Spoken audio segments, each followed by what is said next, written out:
Hey there, everyone. How's it going? It's another beautiful day here today, and we are here to do the Course in Miracles lessons. The lesson for today is lesson 160. And so let's get right on it.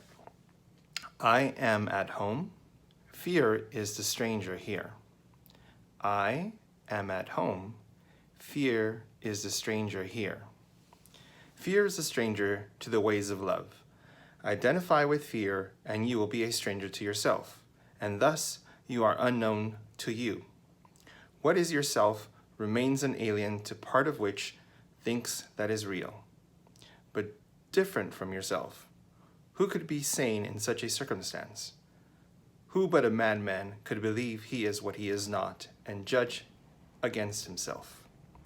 There is a stranger in our midst who comes from an idea so foreign to the truth he speaks a different language, looks upon a world truth does not know, and understands what truth regards as senseless.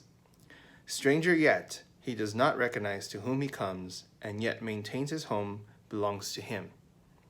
While he is alien now, who is at home? And yet how easy it would be to say, "This is my home. Here I belong, and will not leave because a madman says I must." What reason is there for not saying this? What could the reason be except that you had asked this stranger in to take your place and let you be a stranger to yourself? No one would let himself be disposed so needlessly, unless he thought there were another home more suited to his tastes. Who is the stranger?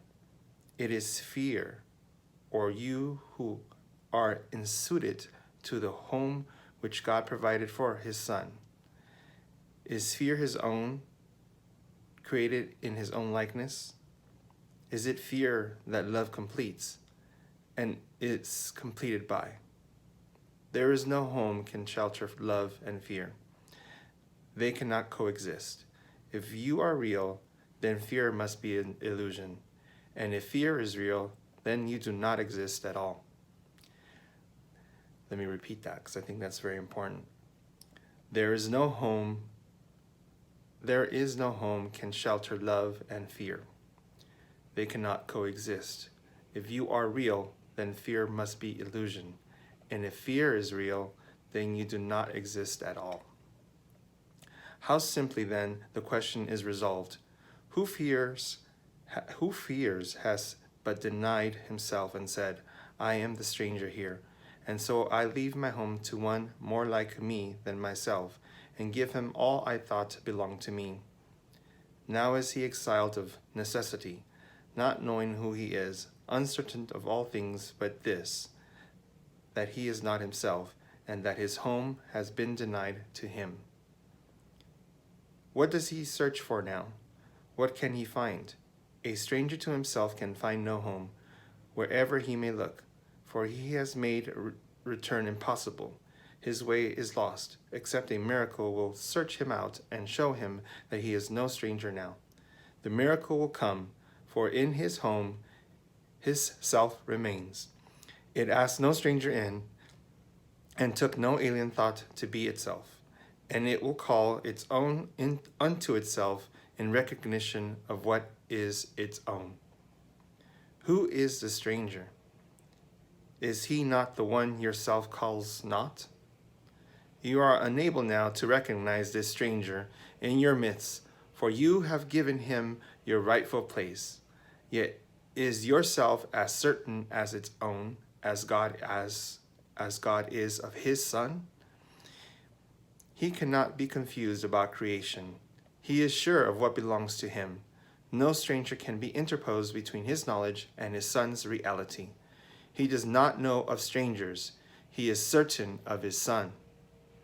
God's certainty suffices.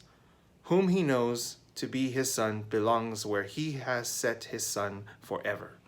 He has answered you who ask, "Who is a stranger?" Hear his voice assure you, quietly and sure, that you are not a stranger to your Father, nor is your Creator stranger made to you. Whom God has joined, remain forever one, at home in him, no stranger to himself. Today we offer thanks that Christ has come to search the world for what belongs to him. His vision sees no strangers, but beholds his own and joyously unites them with them. They see him as a stranger, for they do not recognize themselves. Yet as they give him welcome, they remember, and he leads them gently home again where they belong. Not one does Christ forget, not one he fails to give you to remember, that your home may be complete and perfect as it was established. He has not forgotten you, but you will not remember him until you look on all as he does. Who denies his brother is denying him, and thus refusing to accept the gift of sight by which his self clearly recognized, his home remembered, and salvation come. Wow. So this is a very powerful lesson. I think it's a little bit hard to read and understand, I guess. But what are we talking about here? We're talking about fear. We're talking about how fear sometimes overtakes us, fear overcomes us, and fear envelops us, and we lose sight of who we are, and we lose sight of where we are.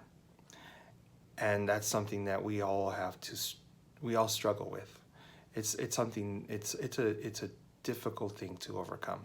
Fear is strong, but what we have to remember is that we are stronger. And the best way to remember is by remembering who you truly are.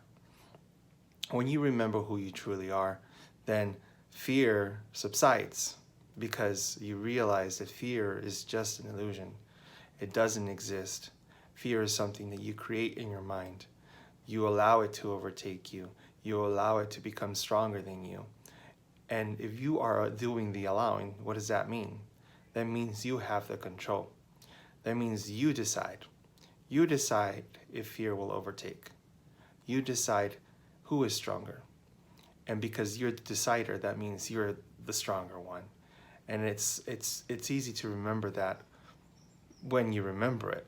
But when you're engulfed by fear, when you're surrounded by fear, when you're in the midst of fear, sometimes it's difficult.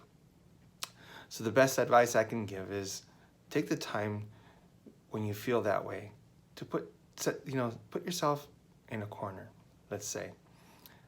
Put yourself in a corner and reflect. Quiet your mind, quiet the thoughts, close your eyes and reflect. Why am I in fear?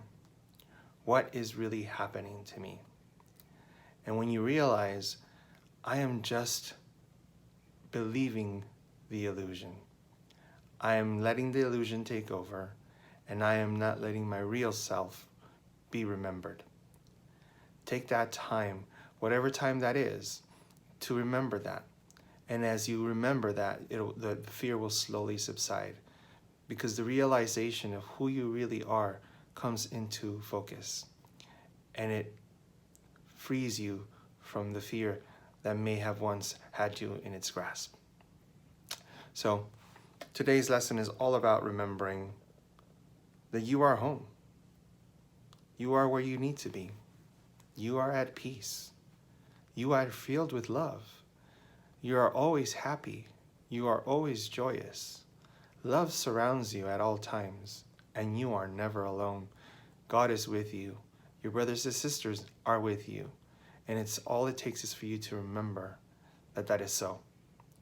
So that is the lesson for today. I hope you enjoyed it. Remember to stay focused and take the time for yourself to be kind to yourself. Love yourself. Remember who you are. I hope you're spending time with those you love. I hope you are enjoying the wonderful day that God gives you. And I hope that you take the time today to remember who you are. Have a wonderful day, and I will see you again tomorrow. Bye-bye.